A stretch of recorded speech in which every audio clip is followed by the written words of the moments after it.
তোমার আম্মা আমিনা গো তোমার দুধ মা হালিমা। দয়ার নবীজি আমরা তোমায় ভুলতে পারি না, দয়ার নবীজি আমরা তোমায় ভুলতে পারি না। তোমার আম্মা আমিনা গো তোমার দুধ মা হালিমা, তোমার আম্মা আমিনা গো তোমার দুধ মা হালিমা। তুমি জন্ম নিলে মা আমিনার ঘরে, খোদার করুণা ঝরে যে পরে। বলুন সুবহানাল্লাহ। তুমি জন্ম নিলে মা আমিনার ঘরে, ফারিস্তারা আসে সে ঘরে।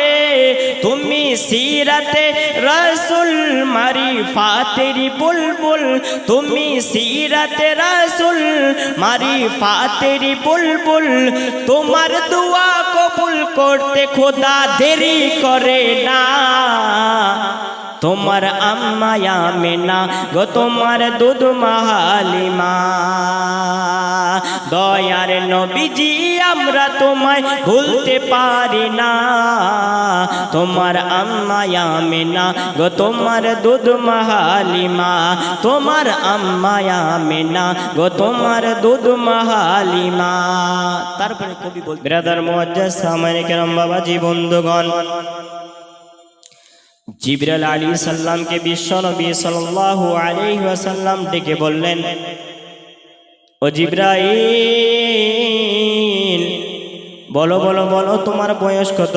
জিবরাইল আলাইহিস সালাম বলতেছেন, ইয়া রাসূলুল্লাহ ইয়া হাবিবাল্লাহ নবী গো, আমি আমার বয়স জানি না গো নবী, কিন্তু একটা অনুমানিক বলি গো নবী। চতুর্থ হিজাবের মধ্যে, চতুর্থ আসমানের মধ্যে আমি একটা নক্ষত্রকে দেখতে পেতাম, আমি একটা তারাকে দেখতে পেতাম। সেই তারাটি কিনা ৭২,০০০ বছর পরে একবার উঠতো। আমি জিবরাইল তাকে ৭২,০০০ বার দেখেছি। বেরাদার, যেমনই বাবা এই কথাটা বলেছে, এই কথাটা বলার পরে আমার আপনার নবী বিশ্ব নবী সাল্লাল্লাহু আলাইহি ওয়াসাল্লাম বলতেছেন, ও জিবরাইল শোনো শোনো শোনো, ও জিবরাইল শোনো শোনো শোনো, ওই তারাটি কেউ ছিল না, ওই নক্ষত্রটি কেউ ছিল না, ওই তারাটি ছিলাম আমি। এবার বলো আল্লাহ তাবারক ওয়া তাআলা আমাকে কত আগে সৃষ্টি করেছে? বিরাদার, জিবরাইল আলাইহিস সালাম বলতেছেন যে হুজুর আমি আমার বয়স জানি না, কিন্তু আমি এটা বলতে পারবো যে ৭০,০০০ বছর পরে চতুর্থ হিজাবে, চতুর্থ আসমানের মধ্যে আমি একটা নক্ষত্রকে দেখতে পেতাম। সেই তারাটি কিনা ৭০,০০০ বছর পরে একবার উঠতো। আমি জিবরাইল তাকে ৭২,০০০ বার দেখেছি। যেমনই বাবা এই কথাটা বলেছে, তো বিশ্ব নবী সাল্লাল্লাহু আলাইহি ওয়াসাল্লাম বলতেছেন, আমি খোদার কসম খেয়ে বলতেছি ওই তারাটি কি ছিল? কেউ ছিল না, ওই তারাটি ছিলাম আমি। এবার বলুন আল্লাহ তাবারক ওয়া তাআলা বিশ্ব নবী সাল্লাল্লাহু আলাইহি ওয়াসাল্লামকে কত আগে সৃষ্টি করেছেন? জোরে বলুন সুবহানাল্লাহ। বিরাদার মুআজ্জাজ সামানে কেরাম বাবাজি বন্ধুগণ, আমি বলতে চাইছিলাম আমার আপনার নবী বিশ্ব নবী সাল্লাল্লাহু আলাইহি ওয়াসাল্লাম বাবা যখন দুনিয়ার মধ্যে ভূমিষ্ঠ হয়, মা আমিনার গর্ভে গো, মা আমিনার গর্ভে আমার নবী মুস্তাফা সাল্লাল্লাহু আলাইহি ওয়াসাল্লাম যখন জন্মগ্রহণ করে বাবা, মা আমিনা বিশ্ব নবী সাল্লাল্লাহু আলাইহি ওয়াসাল্লামকে কোলের মধ্যে যেন নিয়ে আছে বাবাজি। যেমনই কোলের মধ্যে নিয়ে আছে আবু লাহাবের বান্দি সুয়াইবা নামে একজন বান্দি ছিল। ওই বান্দি বলতেছেন, ওই বান্দি যেন দেখতেছেন বিশ্ব নবীর সাল্লাল্লাহু আলাইহি ওয়াসাল্লামের চেহারা এত সুন্দর, এত সুন্দর। আমার আপনার নবী বিশ্ব নবী সাল্লাল্লাহু আলাইহি ওয়াসাল্লামের চেহারা এত সুন্দর, এত সুন্দর। ওই আবু লাহাবের বান্দি সুয়াইবা বলতেছে আসমানের চন্দ্রের মধ্যে দাগ দেখা যায়, কিন্তু বিশ্ব নবী সাল্লাল্লাহু আলাইহি ওয়াসাল্লামের চেহারার মধ্যে দাগ দেখা যায় না। জোরে বলুন সুবহানাল্লাহ। কি বলতেছেন? ওই সুয়াইবা বলতেছেন যে আসমানের চন্দ্রের মধ্যে দাগ দেখা যায়, কিন্তু বিশ্বনবী সাল্লাল্লাহু আলাইহি ওয়াসাল্লামের চেহারার মধ্যে দাগ দেখা যায় না। হায় রে মুসলমান। তারপরে বাবাজি বন্ধুগণ, এমনি তো মেয়ে ছেলের বুকে কথা থাকে না, মেয়ে ছেলের মনে কথা থাকে না। ওই সুয়াইবা বলতেছে, এই কথাটা এখন আমি কাকে বলি? ওই সুয়াইবা বলতেছে, যে আমাকে খাবার দেয়, যে আমাকে পরার জন্য কাপড় দেয়, আমি তাকে এই কথাটা বলবো। যেমনই বাবা এই কথাটা বলেছে, ওই সুয়াইবিয়া যেন টুক করে যেন আবু লাহাবের কাছে চলে গেল। বাবা আবু লাহাবের কাছে যেমনই চলে গেল, ওই সুয়াইবিয়া দরওয়াজার মধ্যে যেন আওয়াজ দেয়, যেমনই বাবা আওয়াজ দেয়। আবু লাহাবের কিন্তু একটা নিয়ম ছিল বাপ, যে তাকে যদি কেউ সকাল 10টার আগে উঠিয়ে দেয়, তো আবু লাহাব কি করত, তার ধর থেকে গর্দান আলাদা করে দিত। যেমনই সুয়াইবিয়া দরওয়াজার মধ্যে আওয়াজ দেয়, আবু লাহাবের যেন ঘুম ভেঙে গেল। আবু লাহাব বলতেছে, আজকে আমি তাকে ছাড়বো না, আমার কে ঘুম ভঙ্গন করেছে। আবু লাহাব যেন উঠে গেলেন বাবা, একটা 3.5 কেজি ওজনের তলোয়ার নিয়ে উঠে গেলেন। উঠার পরে দরওয়াজা খুলে দেখে যে ওটা কেউ নয়, ওইটা হলো সুয়াইবিয়া। জোরে বলুন সুবহানাল্লাহ। ওটা কে? ওটা সুয়াইবিয়া বেরাদার। তারপরে সুয়াইবিয়া বলতে যে, হুজুর, আজকে যদি আপনি আমাকে কতল করে দিতেন, তাহলে আমি অবশ্যই জান্নাতি হয়ে যেতাম। জোরে বলুন সুবহানাল্লাহ। বেরাদার, যেমনই এই কথাটা বলেছে, এই কথাটা বলার পরে আবু লাহাব বলতেছে, ও সুয়াইবিয়া, কেন তুমি জান্নাতি হয়ে যেতে, বলো কি কারণ? সুয়াইবিয়া বলতে যে, হুজুর, আপনারা কয় ভাই? তো আবু লাহাব বলতেছে, আমরা হলাম 10 ভাই। তারপরে আবার সুয়াইবিয়া বলতেছে, হুজুর, আপনার ছোট ভাইয়ের নাম কি? তারপরে যেমনই এই কথাটা বলেছে, আবু লাহাব বলতেছে, আমার ছোট ভাইয়ের নাম আব্দুল্লাহ।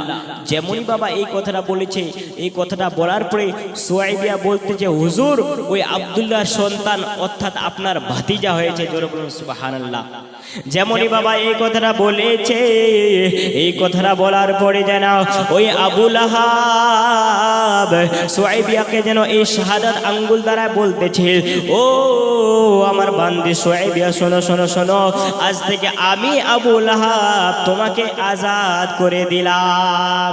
আবু লাহাব বলতেছে, আজ থেকে আমি তোমাকে আজাদ করে দিলাম। এই শাহাদাত আঙ্গুল দ্বারা ইশারা করেছিল। বেরাদার, হাদিসের মধ্যে পাওয়া যায়, যখন আবু লাহাবের কবরের মধ্যে আযাব হয়, আবু লাহাব এই আঙ্গুলটা, শাহাদাত আঙ্গুলটা নিজের মুখের মধ্যে লাগায়, আর নিজের মুখের মধ্যে যেমনই লাগায়, এই শাহাদাত আঙ্গুল দ্বারায় একটা পানি বাইর হয়, আর ওই পানি যেন তার পিপাসা মিটিয়ে দেয়। আবু লাহাব বলতেছে, আমি যেন ওই পানি খেয়ে আমি যেন আরাম পাই। জোরে বলুন সুবহানাল্লাহ। ও বাবাজি বন্ধুগণ, বেরাদার মুআজ্জাজ সামনে কেরাম, এই দৃশ্যটা হওয়ার পরে বাবা ওই আবু লাহাব এই কথাটা বলার পরে ওই দিকে হযরতে আব্দুল মুত্তালিব খানায়ে কাবার তাওয়াফ করছিলেন। বাবা খানায়ে কাবার তাওয়াফ করতে করতে হযরতে আব্দুল মুত্তালিব যেন দেখতেছেন, খানায়ে কাবা যেন মা আমিনার বাড়ির দিকে ঝুঁকে রয়েছে। আবু লাহাব বলতেছে, পেপার সেপার কি? খানায়ে কাবা কেন মা আমিনার বাড়ির দিকে ঝুঁকে রয়েছে? আবু লাহাব বলতেছে, হযরতে ইব্রাহিম আলাইহিস সালাম তো এই খানায়ে কাবার তামির খুব সুন্দর পাথর দিয়ে করেছিল। আজকে এই খানায়ে কাবা কেন মা আমিনার বাড়ির দিকে ঝুঁকে রয়েছে? বেরাদার, হযরতে আব্দুল মুত্তালিব যেন ডুকরে কান্না করে, হযরতে আব্দুল মুত্তালিব যেন অঝরে নয়নে কান্দে। হযরতে আব্দুল মুত্তালিব যেন অঝর নয়নে কান্না করতেছে। হযরতে আব্দুল মুত্তালিব কাবাকে বলতেছেন, ও কাবা, বলো রে, তুমি কেন মা আমিনার বাড়ির দিকে ঝুঁকে রয়েছ? যেমনই বাবা এই কথাটা বলেছে, আল্লাহ তাবারক ওয়া তাআলার অর্ডারে, আল্লাহ তাবারক ওয়া তাআলার হুকুমে খানায়ে কাবার যেন আল্লাহ তাবারক ওয়া তাআলা জবান দিয়ে দিলেন। জোরে বলুন সুবহানাল্লাহ। বিরাদার, হযরতে আব্দুল মুতালিব যেমনই খানে কাবাকে বললেন, খানে কাবার যেন আল্লাহ তাবারক ওয়া তাআলা কি করে দিলেন, জবান দিয়ে দিলেন। জোরে বলুন সুবহানাল্লাহ। তারপরে হযরতে আব্দুল মুতালিব যেমন এই দৃশ্যটা হয়ে গেল, তারপরে খানে কাবা হযরতে আব্দুল মুতালিবকে বলতেছে, ও আব্দুল মুতালিব তুমি টেনশন হইও না, কেননা আমি হলাম কাবা, কিন্তু আজকে কাবারও কাবা মা আমিনার বাড়িতে জন্মগ্রহণ করেছে। জোরে বলুন সুবহানাল্লাহ। বিরাদার মুআজ্জাজ সামনে কিরাম, যেমনই বাবা এই দৃশ্যটা হয়েছে, এই দৃশ্যটা হওয়ার পরে বাবাজি হযরতে আব্দুল মুতালিব, হযরতে আব্দুল মুতালিব দৌড়াইয়া গেলেন বাবা, দৌড়ে গেলেন। যাওয়ার পরে হযরতে আব্দুল মুতালিব যেন দেখতেছে মা আমিনার বাড়িতে, মা আমিনার বাড়ির দরওয়াজায় একটা সিঁড়ি যেন আসমান থেকে নিয়ে মা আমিনার দরওয়াজার মধ্যে রয়েছে। হযরতে আব্দুল মুতালিব বলতেছে, ব্যাপার সেবার কি, আসমান থেকে এত বড় সিঁড়ি মা আমিনার গেটে, আর দেখতেছে হযরতে আব্দুল মুতালিব যে অগণন ফেরেশতা বিশ্ব নবী সাল্লাল্লাহু আলাইহি ওয়াসাল্লামকে দেখার জন্য আসতেছে। জোরে বলুন সুবহানাল্লাহ। বিরাদার হযরতে আব্দুল মুতালিব বলতেছে এত ভিড়। হযরতে আব্দুল মুতালিব যেমনই মা আমিনার বাড়িতে প্রবেশ করতে যাবে বাপ, তখন ওই গেটের মধ্যে দুইটা দারওয়ান রয়েছে, দুইটা দারওয়ান। বিরাদার মুআজ্জাজ সামনে কেরাম, ওই দারওয়ানগুলো মা আমিনার বাড়িতে গেটের মধ্যে যেন দাঁড়িয়ে রয়েছে। ও বাবাজি বন্ধুগণ, তারপরে যেন বাবা হযরতে আব্দুল মুতালিব যেমনই প্রবেশ করতে যাবে, ওই দারওয়ানগুলো যেন প্রবেশ করতে দেয় না। হযরতে আব্দুল মুতালিব বলতেছে, পোতা হলো আমার, আমি এই বাড়ির মধ্যে প্রবেশ করব। বেরাদার হযরতে আব্দুল মুতালিবকে যেন প্রবেশ করতে দিচ্ছে না বাবা। হযরতে আব্দুল মুতালিব যেন রেগে গেলেন। হযরতে আব্দুল মুতালিব যেন জোর করে মা আমিনার বাড়িতে ঢুকতে যাবে বাবা। যেমনই মা আমিনার বাড়িতে ঢুকতে যাবে, একটা কিতাবের মধ্যে পাওয়া যায় গো, ওই দারওয়ানগুলো যেন হযরতে আব্দুল মুতালিবের মাথার মধ্যে বাড়ি দিয়েছিল। আর একটা কিতাবের মধ্যে পাওয়া যায় ওই দারওয়ানগুলো যেন ওই দারওয়ানগুলো যেন হযরতে আব্দুল মুতালিবের মাথাটা বুলে দিয়েছিল। সেই জন্য হযরতে আব্দুল মুতালিব এক সপ্তাহ ধরে যেন অজ্ঞান হয়ে পড়েছিল। মেরাদার একটা কিতাবের মধ্যে পাওয়া যায় যে হযরতে আব্দুল মুতালিব অজ্ঞান হয়ে এক সপ্তাহ ধরে পড়েছিল। তারপরে যখন এক সপ্তাহ ধরে ফেরেশতাগণ জিয়ারত করলো, বিশ্বনবী সাল্লাল্লাহু আলাইহি ওয়াসাল্লামের জিয়ারত করার পরে, তারপরে এক সপ্তাহ পর হযরতে আব্দুল মুতালিবের যেন হোশ জ্ঞান ফিরে আসলো বাবা। ফিরে আসার পরে মা আমিনার কাছে গেল। মা আমিনা যেন বিশ্বনবী সাল্লাল্লাহু আলাইহি ওয়াসাল্লামকে কোলে নিয়েছে বাবা। যেমনই কোলে নিয়েছে, হযরতে আব্দুল মুতালিব বলতেছে আসমানের চন্দ্রের মধ্যে দাগ দেখা যায়, কিন্তু বিশ্বনবী সাল্লাল্লাহু আলাইহি ওয়াসাল্লামের চেহারার মধ্যে দাগ দেখা যায় না। জোরে বলুন সুবহানাল্লাহ। দয়ার নবীজি আমরা তোমায় ভুলতে পারি না, তোমার আম্মা আমিনা গো, তোমার দুধ মা হালিমা, তোমার আম্মা আমিনা গো, তোমার দুধ মা হালিমা। তারপরে কবি বলতেছে শুনুন, কে তুমি এলে মা হালিমার ঘরে, খোদার করুণা ঝরে যে পরে, তুমি এলে মা হালিমার ঘরে, খোদার করুণা ঝরে যে পরে, মা হালিমা বলে খোদার রহম জোরে পড়ে, মা হালিমা বলে খোদার রহম জোরে পড়ে, আমার ঘরে এলো দেখো খোদার করুণা, তোমার আম্মা আমেনা গো তোমার দুধ হালিমা।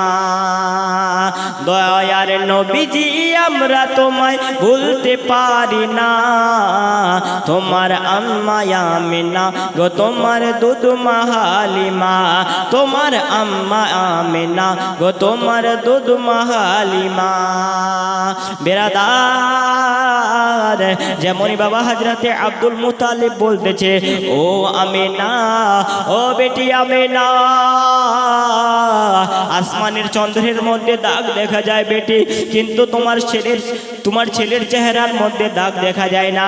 যেমনই বাবা এই কথাটা বলেছে, মা আমিনা বলতেছে, ও আমার আব্বা জান, আমি আপনার সাথে কথা বলবো না গো আব্বা, কেননা আমার সন্তান জন্মগ্রহণ করার 1 সপ্তাহ হয়ে গেল গো আব্বা, কিন্তু আপনি আমার সন্তানকে এতদিন পরে কেন দেখতে আসলেন?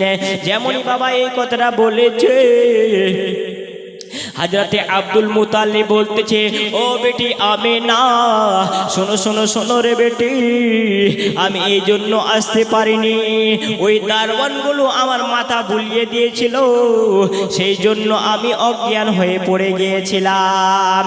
যেমনই বাবা এই কথাটা বলেছে, এই কথাটা বলার পরে যেন হযরতে আব্দুল মুতালিব বলতেছেন, ও বেটি আমেনা, শোনো শোনো শোনো বেটি, এই মক্কা নগরে একটা নিয়ম আছে বেটি, এই মক্কা নগরে যতগুলো সন্তান জন্মগ্রহণ করে সব সন্তানকে লালন পালন করার জন্য তায়েফ নামে একটা দেশ আছে রে বেটি, ওই তায়েফের মধ্যে দিতে হয়। যেমনই বাবা এই কথাটা বলেছে, মা আমিনা যেন ডুকরে ডুকরে কান্দে, মা আমিনা যেন অঝর নয়নে কান্না করতেছে, মা আমিনার চোখে যেন জল পড়ে যায়। মা আমিনা বলতেছেন, ও আমার আব্বা জান, কেন গো আব্বা, এটা তো আমার সন্তান, আমি লালন পালন করব। মা আমিনা বলতেছে, আমি আমার সন্তানকে কাউকে দিব না। যেমনই বাবা এই কথাটা বলেছে, এই কথাটা বলার পরে যেন আবার যেন হযরতে আব্দুল মুতালিব বলতেছেন, ও বেটি, না না না, এই আরবের মধ্যে এটা নিয়ম, যতগুলো সন্তান জন্মগ্রহণ করবে রে বেটি, সমস্ত সন্তানকে ওই তায়েফ নামে একটা দেশ আছে, ওই তায়েফের মধ্যে দেওয়ানো হবে। বেরাদার ওইদিকে মা হালিমা, ওইদিকে মা হালিমা যেন দেখতেছেন অনেকগুলো মহিলা যেন একসাথে গল্প গুজব করতেছে বাবা, অনেকগুলো মহিলা যেন গল্প গুজব করতেছে। ওই মহিলারা বলতেছে, ও বোন শোনো শোনো শোনো, ওই মক্কা নগরে সন্তান জন্ম হয়েছে রে বোন, ওই মক্কা নগরে আমরা যাব সন্তান আনার জন্য। যেমনই বাবা এই কথাটা শুনেছে, মা হালিমা যেন ওইগুলো মহিলার কাছে চলে গেছে বাবা। ওই মহিলাগুলোর কাছে যাওয়ার পরে বলতেছে, ও বোনেরা শোনো শোনো শোনো, আমিও ওই মক্কা নগরে সন্তান আনার জন্য যাব। বলুন সুবহানাল্লাহ। ও বাবাজি বন্ধুগণ, তারপরে বাবাজি মা হালিমা বলতেছেন, ও বোনেরা তোমরা কখন সন্তান আনার জন্য যাবে? ওই বোনেরা বলতেছে, আমরা কালকে সন্তান আনার জন্য যাব। যেমনই বাবা এই কথাটা বলেছে, মা হালিমা যেন নিজের স্বামী হারিসের কাছে যেন রওনা দিয়েছে বাবা। হারিসের কাছে চলে গেছে। হারিসের কাছে যাওয়ার পরে বলতেছে, ও আমার স্বামী জান, শোনো শোনো শোনো গো, আমি আপনাকে একটা কথা বলতে চাই গো স্বামী, আপনি যদি রাজি হন তাহলে আমি অনেক খুশি হব। যেমনই বাবা এই কথাটা বলেছে, এই কথাটা বলার পরে হারিস বলতেছে, ও আমার বিবি, বলো বলো বলো তোমার কি কথা রয়েছে? যেমনই বাবা এই কথাটা বলেছে, মা হালিমা বলতেছে, ও আমার স্বামী, ওই মক্কাতে যেন মহিলারা সন্তান আনার জন্য যাবে গো স্বামী, আমিও ওই মক্কাতে সন্তান আনার জন্য যাব। যেমনই বাবা এই কথাটা বলেছে, এই কথাটা বলার পরে যেন হারিস বলতেছে, বিবি তুমি কি পাগল হয়ে গেছো? আমাদের একটা সন্তান আছে, ছোট সন্তান, আমাদের কাছে পয়সা নাই, আমাদের পরার জন্য কাপড় নাই, খাবার নেই, আমরা যে ওই সন্তানকে নিয়ে আসব, তো আমরা ওই সন্তানের লালন পালন কিভাবে করব? যেমনই বাবা এই কথাটা বলেছে, মা হালিমা বলতেছেন, ও আমার স্বামী জান, আপনি চিন্তা করবেন না গো স্বামী, ওই মক্কা নগরে আমরা যাব, ওই মক্কা নগর থেকে সন্তান নিয়ে আসব। সন্তান নিয়ে আসার পরে ওই মক্কার মেয়েরা, ওই সন্তানের মারা আমাদেরকে পয়সা দিবে, আর ওই পয়সা দিয়ে আমরা নিজের সংসার চালাবো। জোরে বলুন সুবহানাল্লাহ। বলতেছেন স্বামী জান, আমরা ওই মক্কা নগরে যাব, আর ওই মক্কা নগরে যাওয়ার পরে আমরা সন্তানকে নিয়ে আসবো, আর আমাদেরকে বেতন দেওয়া হবে, বেতন, আর ওই বেতন দিয়ে আমরা কি করব? নিজের সংসার চালাবো। বেরাদার মুআজ্জাজ সামানে কেরাম, যেমনই বাবা এই কথাটা বলেছে, এই কথাটা বলার পরে হারিস যেন রাজি হয়ে গেলেন। বাবা হারিস রাজি হয়ে যাওয়ার পরে মা হালিমাকে বলতেছে, ও বিবি,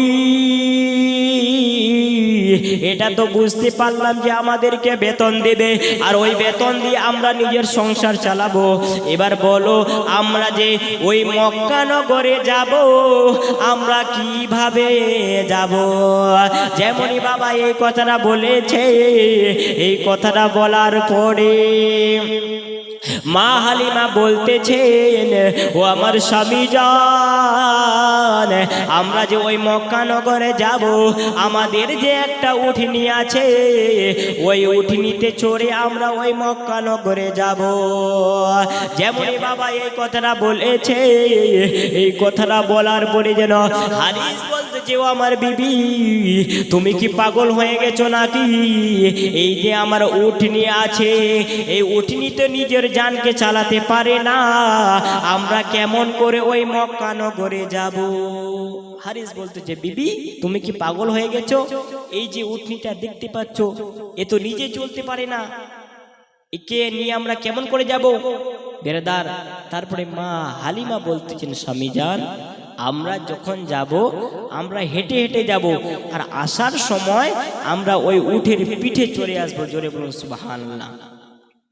তারপরে বাবাজি বন্ধুগণ, তারপরে যেমনই মক্কা নগরে সন্তান আনার জন্য যাবে, ওই মহিলাগুলো যেন যেতে লেগেছে, ওই মহিলাগুলো যেন মা হালিমাকে যেন ওভারটেক করে চলে গেলেন। বাবা ওভারটেক করে যাওয়ার পরে এই দিকে হারিস যেন ওই উটটাকে মারধর করে উঠাওয়ার পরে হারিস আর মা হালিমা যেন যেতে লাগলো। বাবা হারিস যেন টুকটুক টুকটুক করে যেন মক্কার দিকে রওনা দিল, আর ওই দিকে যে মহিলারা যাচ্ছিল, ওই মহিলারা যেন মক্কাতে পৌঁছে গেল।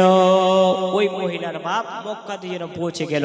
মক্কাতে যাওয়ার পরে যত যত সুন্দর সুন্দর ছেলে পেলে ছিল, ওই দায়ীগুলো কি করলো? নিয়ে নিল। আর ওই দিকে মা আমিনা বিশ্বনবী সাল্লাল্লাহু আলাইহি ওয়াসাল্লামকে কোলের মধ্যে নিয়েছে। বাবা আর কোলের মধ্যে নেওয়ার পরে মা আমিনা যেন বিশ্বনবী সাল্লাল্লাহু আলাইহি ওয়াসাল্লামকে কোলের মধ্যে নিয়েছে। ও বাবাজি বন্ধুগণ, তারপরে বাবা ওই একটা মহিলা মা আমিনার কাছে চলে গেল। যাওয়ার পরে বলতেছে, ও বোন আমিনা, তোমার একটু সন্তানটা আমার কোলের মধ্যে দাও রে বোন।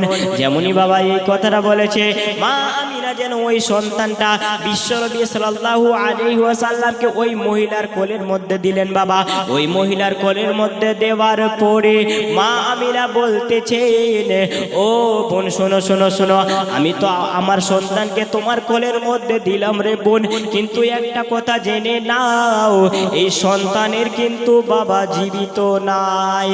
যেমনই বাবা এই কথাটা বলেছে, ওই দিক থেকে যেন তার স্বামী বলতেছেন, ও আমার বিবি,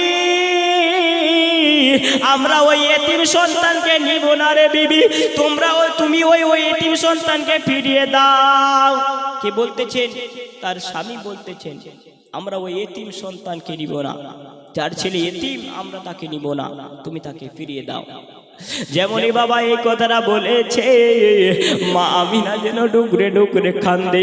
ওই মহিলাটা যেন আমার আপনার নবী বিশ্বনবী সাল্লাল্লাহু আলাইহি ওয়াসাল্লামকে যেন ইতিম বললেন বাবা, ইতিম বলে যেন বিশ্বনবী সাল্লাল্লাহু আলাইহি ওয়াসাল্লামকে মা আমিনার কোলের মধ্যে দিয়ে দিলেন। মা আমিনা যেন ডুকরে ডুকরে কান্না করে, মা আমিনা যেন অঝর নয়নে কান্দে। মা আমিনা বলতেছে আজকে আমার স্বামী নাই, সেই জন্য সকলে আমাকে অবহেলা করতেছে। বেরাদার, মা আমিনা যেন বিশ্বনবী সাল্লাল্লাহু আলাইহি ওয়াসাল্লামকে জড়িয়ে ধরেছে বাবা, আর যেন ডুকরে ডুকরে কান্না করে, আর যেন অঝর নয়নে কান্না করে। তখনই আর একটা মহিলা মা আমিনার কাছে চলে আসলো। আসার পরে বলতেছেন, ও বোন আমিনা, বোন তুমি কেন কান্না করতেছো রে বোন? তুমি আমাকে তোমার সন্তানটা দাও, আমি তোমার সন্তানটা আমার বাড়িতে নিয়ে যাব। নিয়ে যাওয়ার পরে আমি তোমার সন্তানটা লালন পালন করব। জোরে বলুন। ও বাবাজি বন্ধুগণ, যেমনই বাবা এই কথাটা বলেছে, আবার যেন মা আমিনা ওই মহিলার কোলের মধ্যে যেন বিশ্বনবী সাল্লাল্লাহু আলাইহি ওয়াসাল্লামকে দিয়েছে। যেমনই বাবা কোলের মধ্যে দিয়েছে, ওই দিক থেকে তার স্বামী বলতেছে, ও আমার বিবি, তুমি ওই সন্তানকে ফিরিয়ে দাও রে বিবি। তোমার আগে একটা মহিলা ওই সন্তানকে কোলের মধ্যে নিয়েছিল। যেমনই কোলের মধ্যে নিয়েছিল, তার স্বামী যেন বলতেছে ওই ছেলের যেন বাবা জীবিত নাই, ওই ছেলে যেন ইতিম, আমরা ওই সন্তানকে নিয়ে যাব না। যেমনই এই কথাটা বলেছে, তার স্বামী যেন তার স্ত্রীকে বলতেছে, ও বিবি, আমরা ওই সন্তানকে নিয়ে যাব না। কেন আমরা যদি ওই সন্তানকে নিয়ে যাই তাহলে আমাদেরকে পয়সা কে দিবে? যেমনই বাবা এই কথাটা বলেছে, মা আমিনার কলিজাটা যেন ফেটে গেল বাবা। মা আমিনা বিশ্বনবী সাল্লাল্লাহু আলাইহি ওয়াসাল্লামকে জড়িয়ে ধরেছে। মা আমিনা যেন ডুগরে ডুগরে কান্দে, মা আমিনা যেন অঝর নয়নে কান্না করতেছে আর বলতেছে, বেটা, আমি আর তোমাকে কাউকে দিব না রে বেটা, কেননা তোমাকে সবাই ইতিম বলে রে বেটা, সবাই তোমাকে ইতিম বলে। আজকে যদি আমার স্বামী জীবিত থাকতো রে বেটা, তাহলে তোমাকে কেউ ইতিম বলতে পারতো না। বিরাদার, মা আমিনা বলতেছে, বেটা আমি আর কাউকে দিব না, আমি তোমাকে নিজেই লালন পালন করব। ও বাবাজি বন্ধুগণ, বেরাদার মুআজ্জাজ সামনে কেরাম, ওই দিক থেকে মা হালিমা আর হারিস যেন ওই মক্কা নগরে পৌঁছে গেলেন। জোরে বলুন সুবহানাল্লাহ। ওই দিক থেকে হারিস আর কি বলে মা হালিমা যে আসছিল, তারা মক্কা নগরে পৌঁছে গেল। আর ওই মহিলারা সুন্দর সুন্দর সন্তানকে নিয়ে তাইফ নগরীতে রওনা হলো। মাঝখানে যেন মা হালিমা আর ওই মহিলাগুলোর কি হয়ে যায়, সাক্ষাৎ হয়ে যায়। আর ওই মহিলাগুলো বলে, হালিমা তুমি কোথায় যাও? বলতেছে, আমি ওই মক্কা নগরে সন্তান আনার জন্য যাই। বলতেছে, বোন গিয়ে আর লাভ হবে না, কেননা যতগুলো সন্তান ছিল সমস্ত সন্তানকে আমরা নিয়ে চলে আসলাম, আর ওই মক্কা নগরে গিয়ে লাভ হবে না। তারপরে হারিস বলতেছে, বিবি যতগুলো সন্তান ছিল বিবি, সমস্ত সন্তানকে এই মহিলাগুলো নিয়ে চলে আসতো, আমাদের আর গিয়ে লাভ হবে না, চলো আমরা বাড়ি যাই। কিন্তু মা হালিমা বলতেছে, না আমি যাব। মা হালিমার মন বলছিল যে না, ওই মক্কা নগরে সন্তান আছে। তারপরে মা হালিমা নিজের স্বামীকে বলতেছেন, স্বামী যান, আমরা যদি সন্তান নাইও পাই, কিন্তু আমরা ওই মক্কা নগরে গিয়ে মক্কার তো তাওয়াফ করে আসতে পারবো। জোরে বলুন সুবহানাল্লাহ। তারপরে বাবাজি বন্ধুগণ, মা হালিমা যেন হারিসকে রেখে যেন টুকটুক টুকটুক করে যেতে লেগেছে বাবা। যেমনই যেতে লেগেছে মা হালিমা, যেমনই যেতে লেগেছে ওইদিকে মা আমেনা বিশ্বনবী সাল্লাল্লাহু আলাইহি ওয়াসাল্লামকে কোলের মধ্যে নিয়েছে। কোলের মধ্যে নেওয়ার পরে মা আমিনা মাথাটা নিচু করে যেন টুকটুক মাথাটা নিচু করে যেন কান্না করতেছে। মা আমিনা যেন ডুকরে ডুকরে কান্না করে। মা হালিমা মা আমিনার কাছে গেলেন, যাওয়ার পরে বলতেছে, ও বোন তুমি কেন কান্না করতেছ? আর এটা কি তোমার সন্তান? যেমনই এই কথাটা বলেছে তারপরে মা আমিনা বলতেছে, জি হ্যাঁ এটা আমার সন্তান। মা হালিমা বলতেছে, বোন তোমার সন্তানকে আমার কোলের মধ্যে দাও। মা আমিনা বলতেছে, আমি আর আমার সন্তানকে কাউকে দিব না, কেননা তোমার আগে দুটা মহিলা এসেছিল, তারা আমার সন্তানকে ইয়েতিম গরিব বলে আমার সন্তানকে ফিরিয়ে দিয়েছে। আমি আর আমার সন্তানকে কাউকে দিব না, আমি আমার সন্তানকে নিজেই লালন পালন করব। বিরাদার, তবুও মা হালিমা বলতেছে, বোন আমাকে তোমার সন্তানকে কোলে দাও, আমি বাড়ি নিয়ে যাব, বাড়ি নিয়ে যাওয়ার পরে লালন পালন করব, স্নেহ আদর মায়া মমতা দিব। বিরাদার, বোন বলতেছে, না আমি দিব না। তারপরে বাবাজি বন্ধুগণ, মা আমিনা যেন মা হালিমার কোলে যেন সন্তানকে দিয়ে দিলেন বাবা।